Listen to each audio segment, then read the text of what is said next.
friends, welcome back to Books with Bolton. Today we are reading Peyton Picks the Perfect Pie, a Thanksgiving celebration. This story is by Jack Bishop and illustrations are by Michelle Mee Nutter.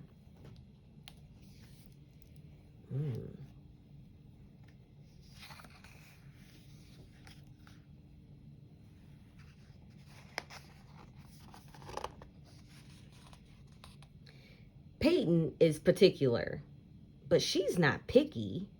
Grown-ups use that word a lot. Picky, picky, picky. It's never a good thing. And it's not fair. Peyton likes dogs and cats, scooters and bikes, pools and beaches. She's not picky. Peyton likes to try new things. She learned about long division in math class. It was hard at first, but now it's fun, like solving a puzzle. Peyton just started playing the saxophone. She remembers to practice every day and enjoys it, as long as her dog Mila doesn't howl. And Peyton loves sports, every sport. Peyton even likes dodgeball. And who likes dodgeball?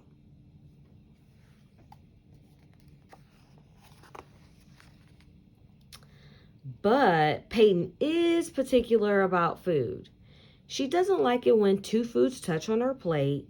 She doesn't like green foods or orange foods or red foods.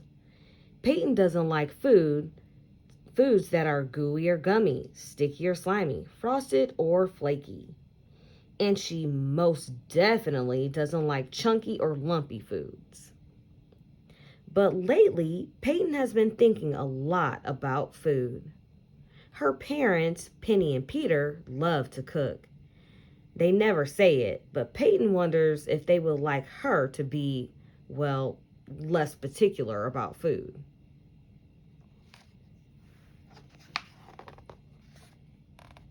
Peyton's parents host Thanksgiving each year and ask guests to bring pies. Everyone is always so happy during the holiday, surrounded by people they love and food they enjoy. Not Peyton, though. She loves her family, but the food is so green, so lumpy, and so flaky. I'm going to change this year, Peyton tells Mila. I'm going to try all the food. Mila gives Peyton a quizzical look.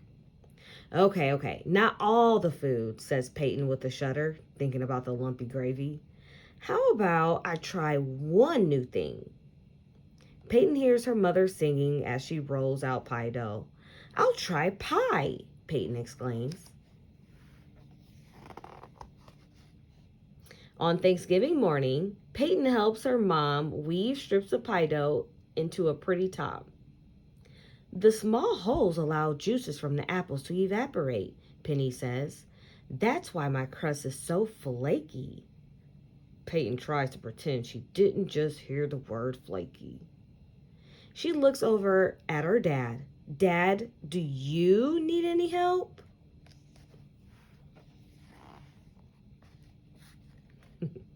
The first guests are here.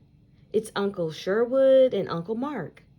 Peyton is excited and a little nervous to see all the different pies. We've brought our famous lemon chess pie, says Uncle Mark. I like checkers better than chess, Peyton whispers to Mila.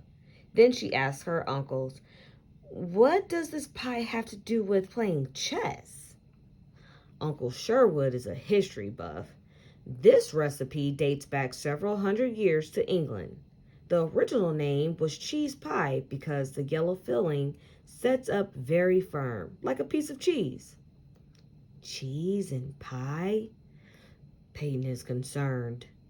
That sounds both lumpy and sticky. Don't worry, says Uncle Mark reassuringly. There's no cheese in our pie, just lemon, sugar, cornmeal, butter, and eggs.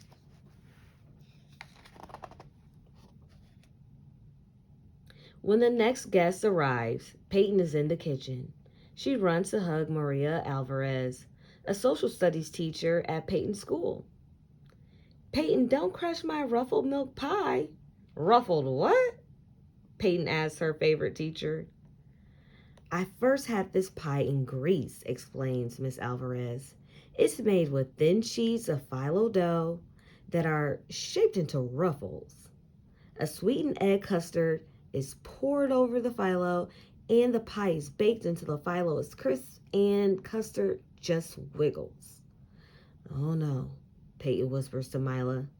A pie that wiggles? And aren't ruffled for dresses? Peyton opens the front door to find a crowd on the porch. It's Grandma Pearl, Grandpa Rich, Aunt Maya, Uncle Noah, and Peyton's 3 cousins, Jude, Jane, and Jamal. Make room for me and my millionaire pie, says Grandma Pearl. Peyton asks her grandmother, do I get extra allowance if I try a piece? Don't be silly, Peyton. But this pineapple pie does taste like $1,000,000. Don't tell your parents, she adds. But I bought my pie at the bakery for $10. What a deal.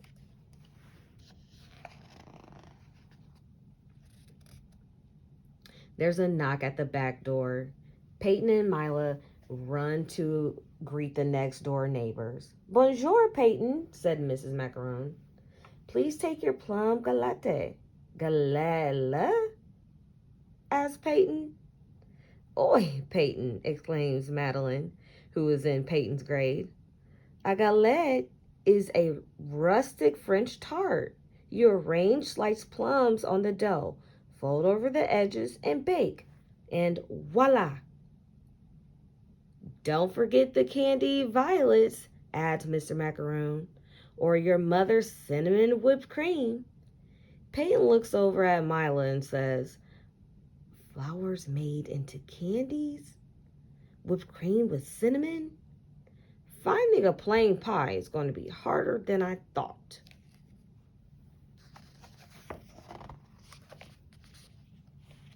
Cousins Rachel and Russell from New York have brought Boston cream pie.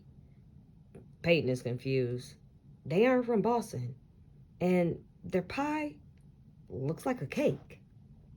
Aunt Grace has a tray of whoopie pies. They look like chocolate flying saucers held together by a white creamy filling. Peyton likes the name, and she likes chocolate, but she wonders, is it cheating to try a pie that looks like a gigantic cookie? The Patels from across town arrive with Mississippi mud pie. Peyton can finally spell Mississippi correctly, but mud doesn't sound good. Peyton hears a honk on the street. It's the Lees and their twin baby girls. They have brought 2 pies, pumpkin pecan and cranberry pear. These pies sound twice as fancy and twice as scary, Peyton thinks.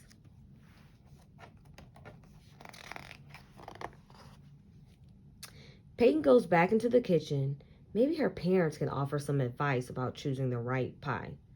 But Peyton's parents are very busy. Peyton's dad asks her to carry some dishes to the table and then turns to Penny.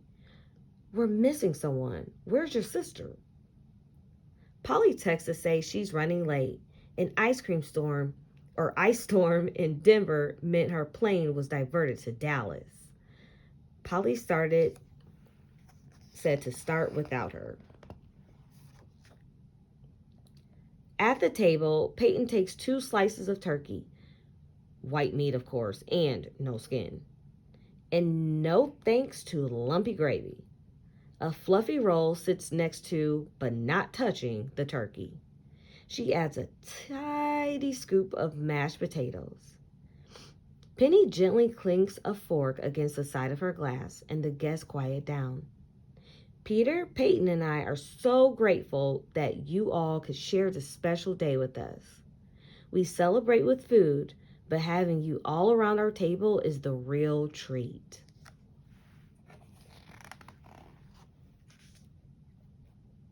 It's finally pie time. There are big ones and small ones, tall ones and short ones, red ones and yellow ones, and is that even a green one? Peyton has never seen so many pies. But one thing they all have in common, Peyton thinks, is that they're kind of lumpy and maybe a little bit sticky or flaky. I'm not sure I can do this, Peyton confides to Mila. Just then, the doorbell rings.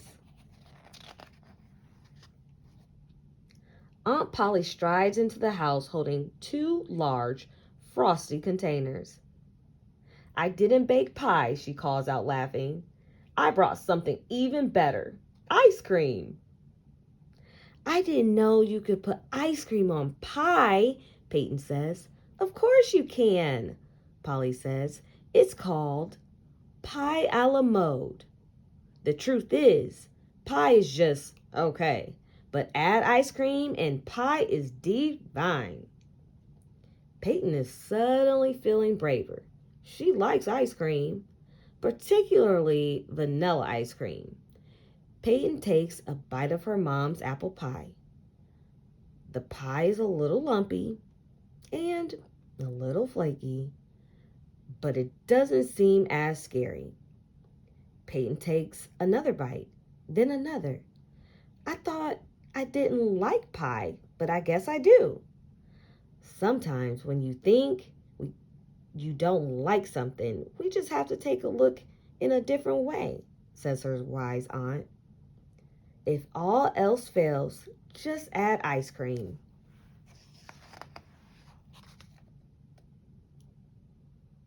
I like your apple pie, Mom, says Peyton. Penny looks surprised, happy but surprised. Peyton thinks for a moment and asks, Can I try another pie? I'm so proud of you, Peyton. Which pie do you want? Chess pie, please. And do you think Uncle Sherwood might teach me some chess moves? Maybe I would like chess if I gave it another try. Peter raises his glass and clinks it with the fork. Here's the pie, especially pie a la mode.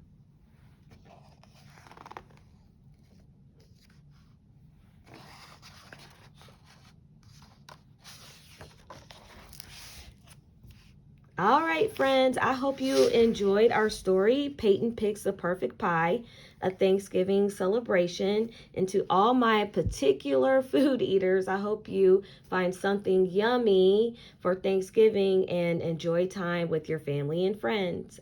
I will see you all next time. And don't forget to hit the subscribe button.